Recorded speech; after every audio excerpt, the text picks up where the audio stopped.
I should have guessed, I suppose. When a tourist website tells you that something in Beijing is one of the major tourist attractions and that travellers had better go there on weekdays to avoid the great numbers of visitors at the weekends, then next time, maybe, I'll pay more attention. I'm talking of nothing less than Shangshan Park, aka Fragrant Hills Park. The most spectacular natural scenery is the red smoke tree leaves over the mountains, which, when autumn arrives, blankets the entire mountain, the website gushes. Every year, they even have a Red Leaves Festival, which this year is being held from October the 12th to November the 6th. Because summer turns to winter here very quickly, you can be forgiven if you blink and miss the autumn. Already, some of the leaves in downtown Beijing, which were green last week, have turned to a livid red. As rain isn't forecast, I decide that today I will break the habits of a lifetime and actually get out of bed at the crack of dawn, well, 7:30, which is as near dawn as I care to imagine, and visit this little paradise on earth. Now, Fragrant Hills Park is a public park at the foot of the Western Mountains in Haidian, to the northwest of Beijing. It covers some 395 acres and consists of natural pine-cypress forests, hills with maple trees, smoke trees and persimmon trees, as well as landscaped areas with the traditional architecture and cultural relics you find almost everywhere over here. Oh my God, how blasé have I become. Every year, thousands of tourists ride the cable cars through the park in order to see the hills in autumn colours, and not surprisingly, the grand opening of Beijing's annual Red Leaf Festival also takes place here. The problem is that, as it turns out, one or two other people have had the same idea as your favourite podcaster. I get onto the subway train, which at 8:30 is already heaving with people. 8 stations along Line 10, the entire human cargo decamps from the train and heads for Line 4. I'm carried along with the crowd. The incoming train sinks down onto its suspension as we spend the next 15 minutes enjoying one another's armpits and hanging onto the carriage handles for dear life until we reach Beigongmen Station, whence the train is finally able to disgorge its load and I'm carried upwards towards the daylight. There are 10 different bus routes that serve Shangshan, and it seems that every other bus in Beijing has been commandeered to provide a non-stop stream of transportation for the masses. I see a bus labelled 000, which is actually a 447 bus masquerading as a 563 bus. But no one is too worried about what route it is serving, for every vehicle in Beijing, it appears, is heading in the same direction. Whether I had wanted to get on this bus or not, it isn't as if I have any choice. I can hardly feel the road under my feet as I'm swept up into the shower bank, and a bruiser of a conductress finally screams at the remainder of the baying mob and manages to get the doors closed. One advantage of taking a number 000 is that it doesn't stop at any intervening bus stops. Not that that actually makes much difference today, since the 10-minute bus ride actually stretches out to 1 hour and 15 minutes. Stop, start, stop, start. But the excitement visibly mounts in the bus as we see a clump of red trees at the side of the carriageway fighting for survival against the acrid motor fumes that are engulfing it. Ooh, ah, the bus sighs in happy unison, followed a few moments later by another clump of red trees and an equally happy ooh, ah. Finally, we reach the end of the line, and the bus spews out its contents onto an already crowded pavement. The entrance to the park is normally a 10-minute walk away, but today it takes 25 minutes. But the crowd is well behaved and we surge ahead to the end of the road. To ensure there's no trouble, there are police everywhere, and I see a number of stall keepers at the side of the road being castigated by the said police for a number of misdemeanours, including slowing down the human traffic.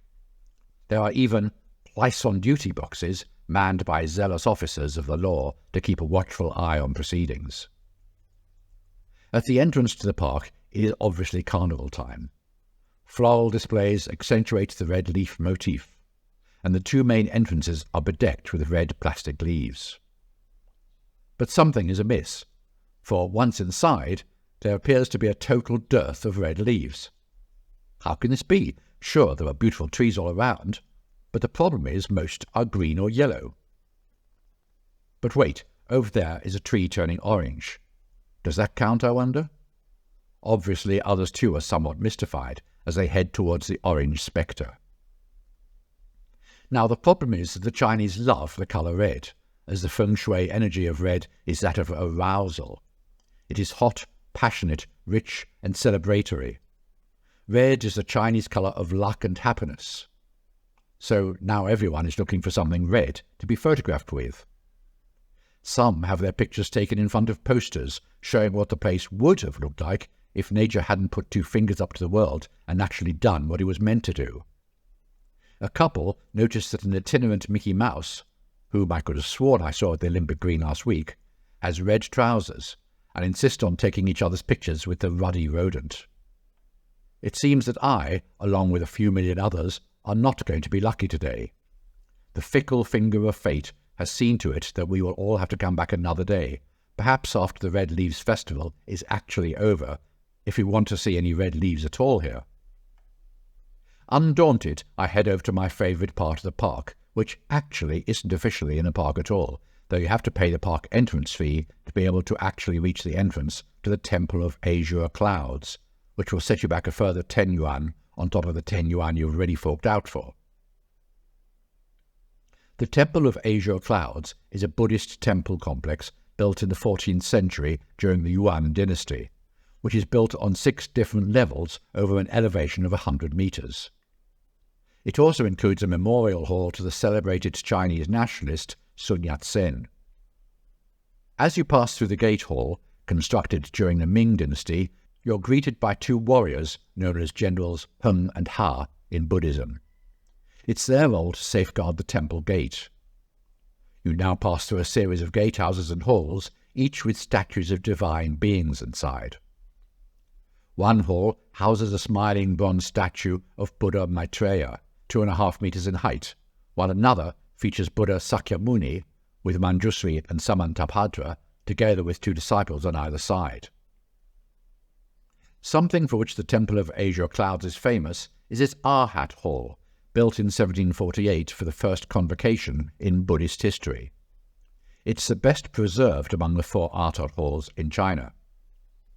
Inside, there are 512 statues, of which 500 are gilded wooden arhats, who are spiritual practitioners who have gained insight into the true nature of existence and thereby achieved nirvana. There are also 11 bodhisattvas, enlightened beings who, out of compassion, forego nirvana in order to save others, and 1 statue of Jigong, a famous Buddhist monk. All the arhats are life-size statues with different poses and expressions. It's been said that 2 of these were actually the statues of Emperors Kangxi and Qianlong of the Jing dynasty. Something else that this temple complex is famous for is the Sun Yat-sen Memorial Hall. Dr. Sun, who died in 1925, is regarded as the foremost pioneer of nationalist China and is often referred to as the father of the nation. He played an instrumental role in the overthrow of the Qing dynasty during the Xinhai Revolution and was the first provisional president when the Republic of China was founded in 1912. Inside, to the right of his statue, is an empty crystal coffin presented by the Soviet government in 1925. It appears they were a bit tardy, as his body had already been buried in Nanjing, having first been interred here, before being sent to the Jiangsu capital. Photos of Sun Yat-sen, his handwriting, books, and statue are also on display in 2 side halls, where there's also a thoughtful placard referring to the giant of the last century. "This is not a normal temple, really not," it reads. "This temple, once formerly visited by numerous Chinese descendants from all over the world, is more than a place for personal prey. In his whole life, he loved his country, revoluted and made progress," it goes on in the same adulating tone, concluding, "From the revolution of 1911 to present day, people would have missed him at every important historical moment owing to his ideal spirit and brilliant personality." So there you have it, Dr. Sun, a giant of the last century.